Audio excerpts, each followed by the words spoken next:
tutire na nyingi no ino. Thank you. Rathoma handu-inĩ hau. Mwangi. Aya Mwangi gĩũke basi.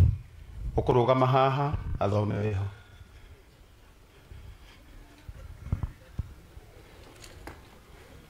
Thank you. Arathoma tribute handu-inĩ ha Mwangi. Nĩ sani ya Muhiko. Na ũhoro ũcio nĩ gũkorwo wĩ mwega.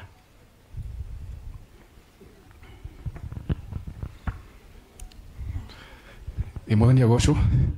Praise God. Njĩtagwo Ngure na ndĩ mũrata wa Mwangi na ndĩ mũrata wa family ya Muhiko. Nĩ ngũthoma tribute ya Mwangi na ngũthoma na Gĩthũngũ o gĩtukanagia na Gĩkũyũ.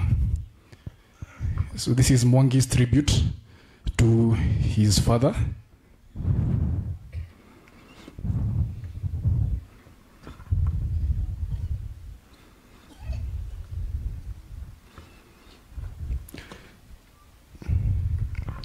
Death is a part of life, and once it strikes someone you so dearly love, your existence will never be the same.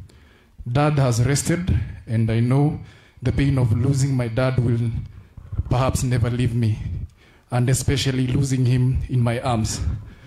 I imagine it will ease with time as I process and get through it, but I don't think I will get over it. How can you get over a person who has been there since you even knew yourself, since you are even aware of yourself? His death is painful, especially since it has closely followed Mom's.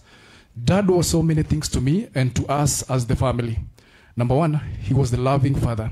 He would go to any length to ensure we were taken care of, even when situations were hard, because they have been. His love for me and my family was unmatched.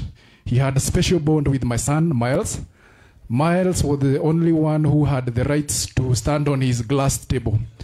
He taught him to ride the bike, and Dad also visited us when my daughter was born with a gift that I will forever cherish. Dad was also our discipline master. Ile vita nimeona mazee, as the only son and being the firstborn, I always took the fall even when I was innocent. He would later tell me he was doing this to instill responsibility and discipline in me and to ensure I would take care of my sisters and my family. I did not know it would be too soon. Dad was also the no-nonsense person. He loved facts, was very straight. Actually, 3 months ago, I had a small misunderstanding with my sister who I thought was inciting Dad against me. Dad called me and told me, son, when there is an issue to solve, don't beat around the bush, just come to me straight. We were able to resolve the misunderstanding amicably, and he would never take sides. Isipokuwa tu hapo kwa kuonwa viboko. He treated us, all of us, equally. Dad was an artist and comedian. He was multi-talented. He would have easily become an actor as well as a musician. And if you have watched his music videos, you would be forgiven to imagine him as a comedian. Someone may even think he would bring his acts home. Akokaka higura kigitia kauga Mwangi nidakinya higura wako higura hitoke na murago in his acting voice. He was also very kind. He welcomed all my friends and made them feel part of the family. Our home was open to my workmates, church colleagues, psych family. Everyone was welcome, his celebrity status notwithstanding. He has attended my friends' events courtesy of my invite and for free. And as Ngure, I am one of the beneficiaries. He was also very supportive. He always had my back. I could talk to him about anything and he would always listen and offer solutions. He never shut his door on me, not even once.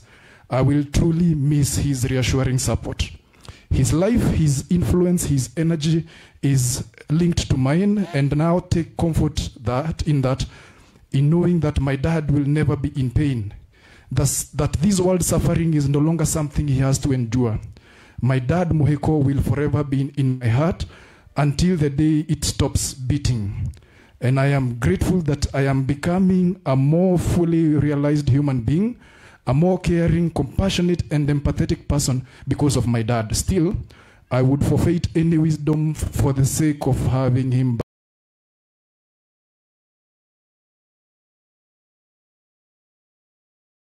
back. Reassuring support.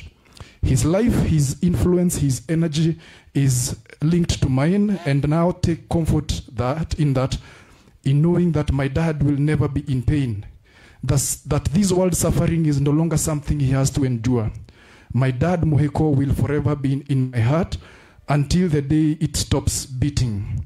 And I am grateful that I am becoming a more fully realized human being, a more caring, compassionate, and empathetic person because of my dad. Still, I would forfeit any wisdom for the sake of having him back. Now, I can only promise you one thing, Dad, that the dreams you had of us as a family, a successful family, and life for me and my sisters will happen. I will push through the wire to ensure your vision is a reality. It is sad that our time together in this earth has been so short, and I have to let you rest in peace. Say hello to Mommy in heaven when you meet her. I know she has been waiting for you. Till we meet again, Dad, bye-bye. I will forever love you. Thank you. Thank you.